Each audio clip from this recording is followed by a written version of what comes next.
What is going on, guys? Noah here with Custom RC Mods. Welcome back to the channel. Today I've got a heavily requested comparison video for you guys between my DX6, my old faithful here, and the new RadioMaster TX16S that I just got in and I'm transferring models to. Ever since I released that video, you guys have been asking how it stacks up to my Spektrum gear, and yeah, I'm really excited to share that with you today. This is going to be a bit of a longer video. I'm going to talk all about just kind of why I switched over here and what I left behind, obviously leaving that Spektrum ecosystem. So we're going to first start off by talking about the actual physical build of the radio itself, the ergonomics, the actual, of course, build quality, quality control, stuff like that, and things of the like. And I gotta hand this one to the Spektrum side of things if we're kind of playing favorites here, because you're really, it's second to none. Horizon Hobby obviously has some of the best customer support in the industry, and they have make really high quality products, especially on the DX6, their higher line of radio systems. This is all either really hard plastic, or on the sides here, this is a rubber grip. It's soft rubber. It just feels like a very solid and very high quality radio to hold. Everything is really laid out well, and I feel like it's pretty ergonomic with these curves on the sides. However, I'm not the biggest fan of them. They're not really a selling point for me. However, they have been really good with this DX6 here, and like I said, the quality of the parts in this thing are going to be better than the RadioMaster, and that's pretty much factual. However, I was pretty impressed by the RadioMaster's build quality. If you watched the original review or unboxing and initial thoughts video that I did on it, just because, you know, it feels really good in the hand. The ergonomics are on point. I actually like these ergonomics a little bit better than the Spektrum.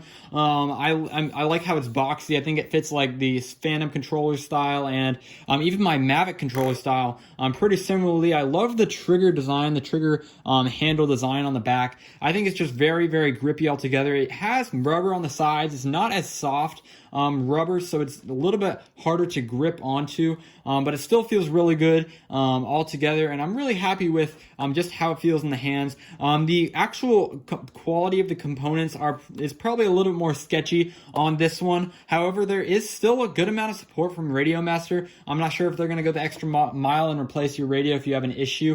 However, I definitely know that there is a wide community of OpenTX users, Jumper T16, all that stuff that use and know how to take these things apart. So that is one thing that is really nice, is that the community behind the TX16S is really good. Now, if you guys are wondering also, I do have the DX6E here as well, and we are comparing build quality between these two, so I thought might as well throw this thing in.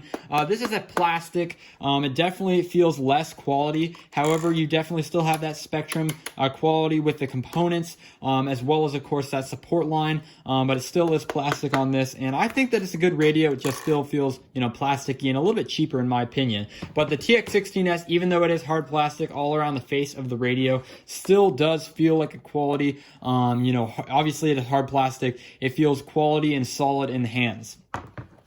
Alright, so now that we got the ergonomic portion of this little comparison out of the way, I guess it's a toss-up either way, depending on what you prefer. We're going to talk about the gimbals, the switches, and the trim, trim switches right there as well. So first things first, I like the gimbals on the RadioMaster more, and that is just, you know, something I've really come to experience. These are obviously adjustable gimbals, meaning that you can adjust the tension of the springs on the yaw, on the roll, and on the pitch, as well as on the throttle. You can adjust the tension and adjust if it's smooth or if it ratchets or not. And I took the ratcheting feature out of there. I like it smooth, just like many other quad pilots do. So yeah, I like the gimbals on here because they're adjustable. They're not necessarily, overly smooth, a lot smoother than the DX6 gimbals. However, they do feel just a lot more personalized to the way I like them, and for that reason, I feel like they feel smoother just because they're just the way I like them. The one thing I found on the DX6 is that these are way too tight gimbals. You can see they just snap back very easily, so it's really hard to use small stick movements because you're basically pushing against that gimbal and kind of fighting against it. So even though I don't have any complaints in the smoothness department of these gimbals here. I guess just the tension on them is not adjustable. You obviously can't open up the radio without voiding the warranty, and it's really not well documented how to repair things and how to adjust the tension on the inside of the radio. So yeah, you're kind of stuck with what you got, and what I got here is a little tight. Also, there's a little bit of squeaking in this one right here, so I guess that's points against it. In that sense, overall, I just really like the feel of these RadioMaster gimbals a lot more than the ones on the DX6 or the DX6E for that matter. And I think that even though this is a cheaper radio, these Hall sensor gimbals really feel a lot better in my opinion.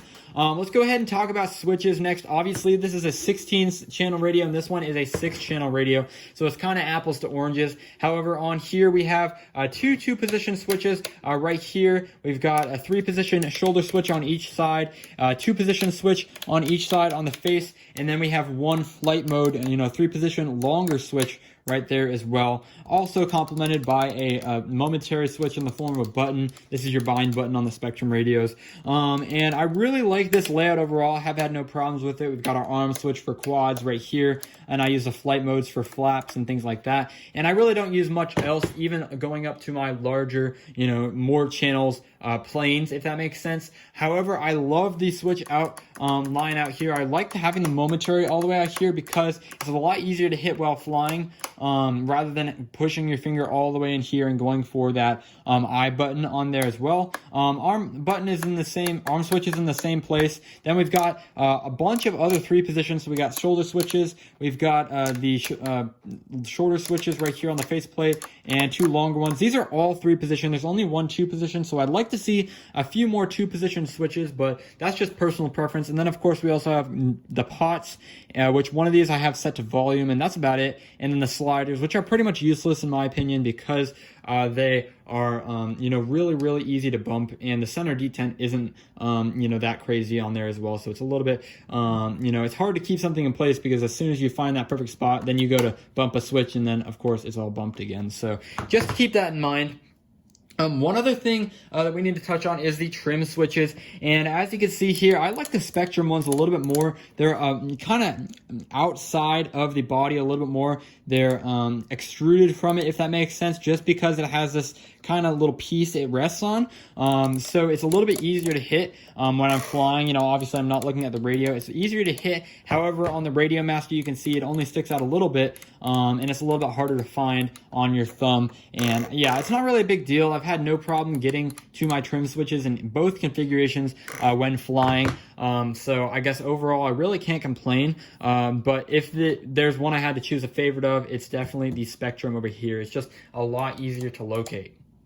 This one also does have auxiliary trim switches if you have like servos or flaps or any other little thing that could use some trim. That is a really nice thing that obviously doesn't happen on the Spektrum, just because obviously that's only 6 channels, and this would go even all the way up to if you had like a DX9. Obviously you're not going to get anything else. Spektrum really is good at giving you one thing that you want, 6 channels right here, and then it really takes away from the things you don't need. You don't need all those extra switches. And you don't really get a lot of expandability from this, so you're paying a lot more from this, and you're really not getting all that stuff. Of course, this is only 6 channels, this one's 16, and even when you go up to the DX8 and the DX9, you're paying $400 or $500 for a radio that only has 9 channels and still doesn't have a lot of the functionality that the RadioMaster offering still has here.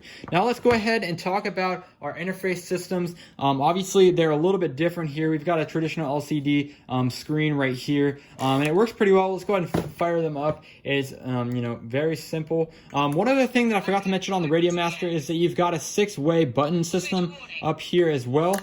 So that's another thing to consider, because if you wanted to use like a system where you have a bunch of different flight modes, that's also very useful in that sense, and that's something that really obviously doesn't happen all too much on those Spektrum systems. But you can see right here we've got a full-on color screen running OpenTX on this system right here, and there's a very wide interface system, of course. So that was one thing that I didn't want to get an X9D or a QX7, because on these LED or LCD little screens right here, it's a lot harder to run OpenTX, because seriously, it is a very wide wide open system that has a bunch of menus.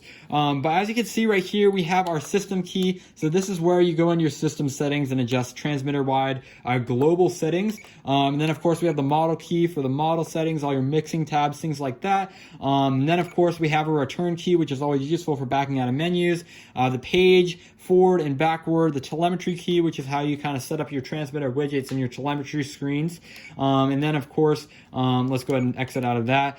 We have our model select, which as you can see, I have all my models all the way in there and they're all functional and ready to go. And then we have the main screen with kind of status indicators for all the trims and the knobs and wheels and things like that on there as well. So overall, it's a very, very easy system to navigate once you get through it. However, usability and ease of use definitely goes into the Spektrum category for, the win there. Definitely a lot easier to use Spektrum. They have a simple function list where you can go into your travel settings, go into your expo settings, throttle cut. All the things you might want to do are in this function list. And if they're not there, we can go into system setup. We can set up the model type. All our mixing and stuff can go along in here. And that's it. Of course, you can go into your model setup menu and you can look at all your different models, which I wiped this radio since just switching over to the RadioMaster. But other than that, I mean, there's a lot less you can do with the DX6 over here. However, this is over the moon more intuitive and user-friendly to go ahead and operate. So if you're a beginner, that's one thing that I really miss about the Spektrum system is that this is a lot easier to use. Everything's where I need it. If I have a problem, I can find it. I can't tell you how many OpenTX YouTube videos I've watched already just trying to get basic airplane set up, trying to get basic Elevon mixing set up, things like that. Once we got it done, it's great and it's pretty easy to navigate once you get the hang of it, but the learning curve is insane on the TX16S. So that's something definitely to consider if you're looking to switch over there or if you're looking for a first radio. Now there's a few other things we need to talk about as it comes to modules. Modules on the TX16S, of course, we've got that internal multi-protocol module that can do the FrSky, the Futaba, it can do all the toy brands, the FlySky, all that stuff in on here, and that's great and all. However, one thing I left behind is the diversity antennas. Of course, we have the main antenna mast right here, but there also is a secondary antenna in the handle right here,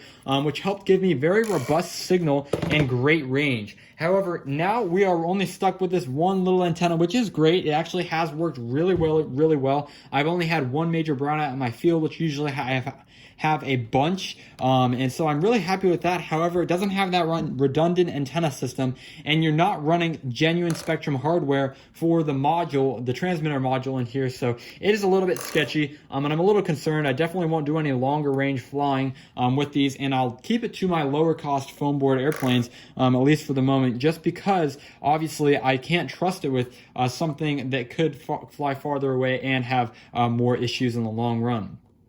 Anyway, the last thing I want to touch on is obviously modules. There is no support for modules in the Spektrums. However, you can see we've got a nice big JR module right here that we can go ahead and open up. And this is where I'm going to go ahead and use Crossfire, or I can use the FrSky R9M system for some really nice range. And that's going to be really very useful thing for my quads, as well as going on for longer range planes and things like that as we get into FPV fixed wing aircraft. So that is really nice. One thing I can talk about if you guys are interested in the TX16S is just how wide open this makes the possibilities. Spektrum almost locks you in a little box on what you can do. Everything on board here, that's pretty much everything you're set with. Aside from minor firmware updates with the SD card, you're set with all those features. And obviously, you're set with only one protocol, DSMX or DSM2. And yeah, that's the one thing that's really holding me back, and I'm glad that I freed myself from that with the RadioMaster offering. So yeah, that's pretty much it for the video, guys. Sorry if I got into rambling. Sorry if, this was a very long, unedited video for you guys. But that is my comparison between the DX6 and the RadioMaster TX16S. I'm really excited to be moving on to the RadioMaster gear. And I'll be making some more videos, of course, in the future on how to get that done. If you have any questions about either of these or even the DX6E if you want, I'll go ahead and address those down in the comment section below. Check out my other videos I've done with each of these radios, and I definitely have some more in the future, like I said. So thanks for watching, and I'll catch you guys in the next video.